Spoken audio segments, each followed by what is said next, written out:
Level 1. You're 22 and your hands won't stop shaking. Not from fear exactly, from something worse. From the awareness that everyone in this room is just as qualified as you, and only half will still be here by Friday. The selection board doesn't look at you like a person. They look at you like a variable. Pass or fail, asset or liability. You sit in a folding chair inside a hangar that smells like jet fuel and floor wax, and you think about every decision that brought you here, every early morning, every exam, and you wonder, very quietly, if it was enough. It wasn't supposed to feel like this. You expected excitement. What you got is a clipboard, a number, and a senior officer who hasn't smiled once. This is where it starts. Level 2. You're 23 and you're flying for the first time in something real. A C-130, 4 turboprop engines, a machine the size of a small building. Your instructor, a weathered captain named Reyes, sits in the right seat and says almost nothing. He watches your hands. He watches your eyes. He's looking for hesitation, and he finds it because on your third approach, your correction is half a second late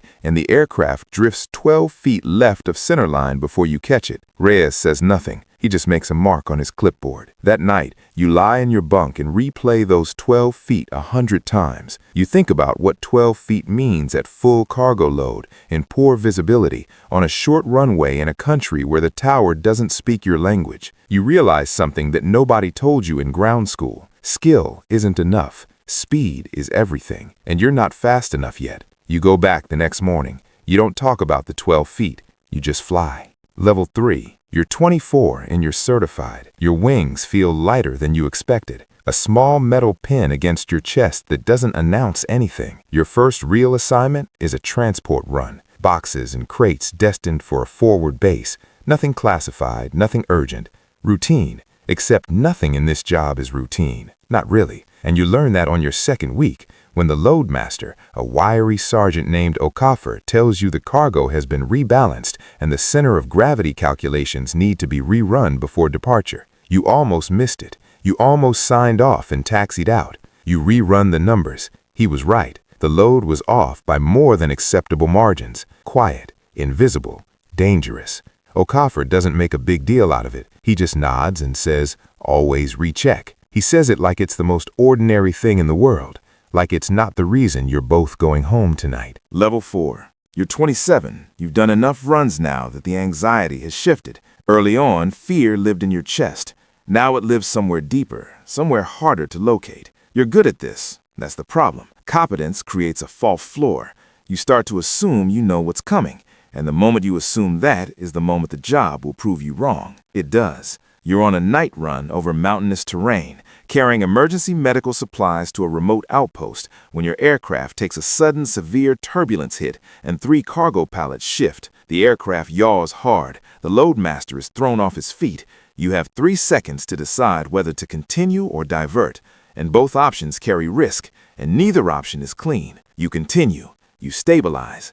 You land. Okafor has a bruised shoulder. The supplies reach the outpost. You file the report, answer every question, and sit in the debrief with your hands still, your voice steady, your pulse doing something else entirely. On the flight home, nobody speaks much. The co-pilot stares out the window. You think about the 3 seconds. You think about whether you made the right call or just got lucky. You don't know. That might be the most honest thing that has ever occurred to you. Level 5. You're 29. You've flown into places that don't appear on civilian maps. You've landed on runways that were barely runways, in weather that had no business being flyable, carrying things that couldn't wait for better conditions. You have a reputation now, which is its own kind of weight. People trust you. That trust is not comfortable. It's a debt you carry into every cockpit. Your co-pilot this rotation is a young lieutenant, fresh out of qualification, good instincts, too eager. On approach to a contested area airstrip, she starts calling out a deviation 2 seconds before protocol requires it. She's right, but she's early. You let her finish.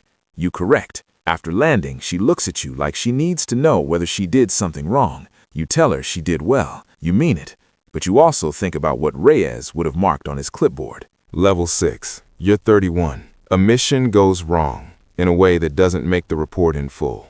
You're carrying humanitarian cargo to a location that has been cleared by intelligence and isn't. Not entirely. Not anymore. You get in and get out, but not without damage. A minor strike to the fuselage, no casualties, shaken crew. The debrief lasts 4 hours. You answer every question. The investigation finds no fault. But fault and weight are different things. You carry the weight anyway. It follows you into sleep, into the quiet moments between briefings, into the face of your co-pilot, who was 24 years old and is now someone who knows what a real threat assessment feels like from the inside. She didn't ask for that. You couldn't have prevented it. You still feel responsible. This is something they don't train you for. The way rank accumulates not just responsibility, but residue. Level 7. You're 35. You're not just flying anymore. You're building pilots. You have 3 crews under your development oversight, and watching them is like watching everything you once were.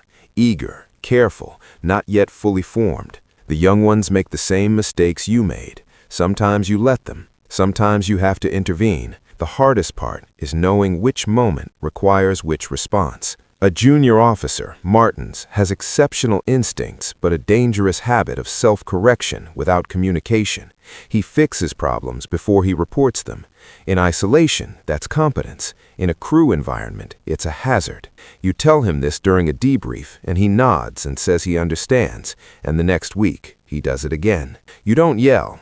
You sit with him and ask him why. He tells you that where he grew up, asking for help meant admitting failure. You sit with that for a while. You think about all the ways the institution rewards silence. You think about Okafor and the 12 feet and Reyes and the clipboard. You adjust your approach with Martins. He improves.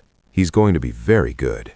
You find this more satisfying than any sortie you've ever flown. Level 8. You're 39. You've stopped counting missions the way you used to. The number has become meaningless as a measurement. What matters now is something harder to quantify, a kind of calibration. You know what good looks like. You know what safe looks like. You know the difference between an acceptable risk and an arrogant one. And you've been in rooms where people confuse the two with serious consequences. Your job now is to hold the standard, which means sometimes being the person who says no in a meeting full of people who want to hear yes. It costs something. Every time. Career capital, social ease, the comfort of agreement. You spend it anyway. Level 9. You're 44. You sit in command-level briefings where the language has shifted entirely from flight to policy. You speak in risk matrices and operational windows.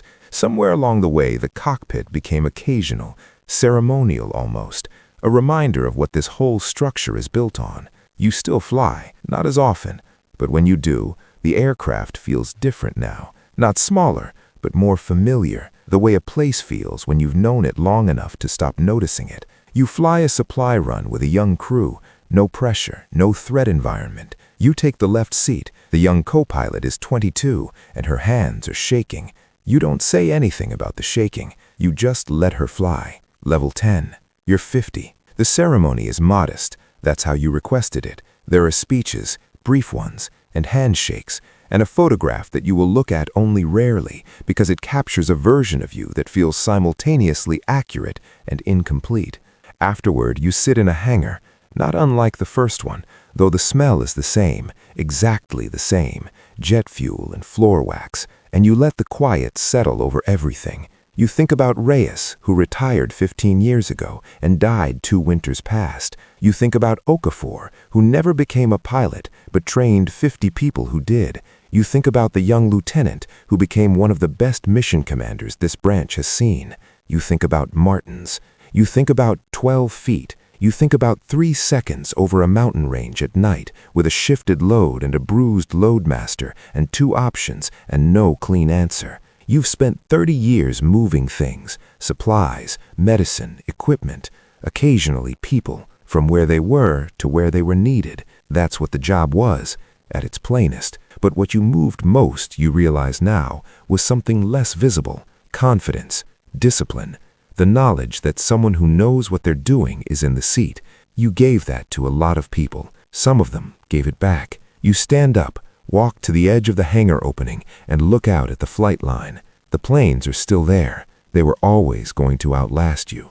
That was never the point. The point was what happened while you were in them.